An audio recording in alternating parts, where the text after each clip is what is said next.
Welcome to Burlap Teachers. Enjoy the video. Hello everyone. In this video I will explain how to use NFC cards for Skylanders. This process allows you to enjoy your favorite characters without needing physical figures. First, you will need a few key items, an NFC writer or reader device, and some blank N-Tag 215 NFC cards. These cards are crucial for storing the character data. Additionally, you'll need specific software, such as Tagmo or AmiBot, to manage the data writing process. Let's get started. Now, let's talk about where to find the necessary character data. Skylanders' character information is typically stored in files known as dumps or bin files. These small files hold all the unique attributes and details for each individual Skylander.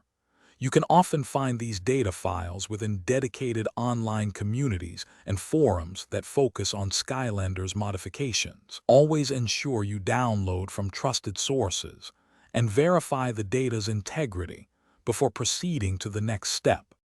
With your data acquired, it's time to write it onto your NFC cards. Begin by opening your preferred NFC writing software on your computer or mobile device. Next, select the specific Skylanders character data file you want to transfer. Carefully place a blank N-Tag 215 NFC card onto your NFC writer or reader device. Then, initiate the writing process. The software will usually provide a confirmation message once the data has been successfully written to the card. Finally, it's time to enjoy your custom Skylanders NFC cards in-game.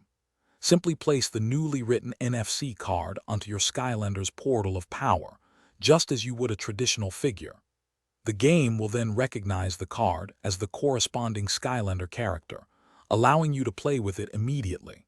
Remember to store your NFC cards in a safe place to protect their data and ensure they continue to function correctly for many adventures to come. Happy gaming!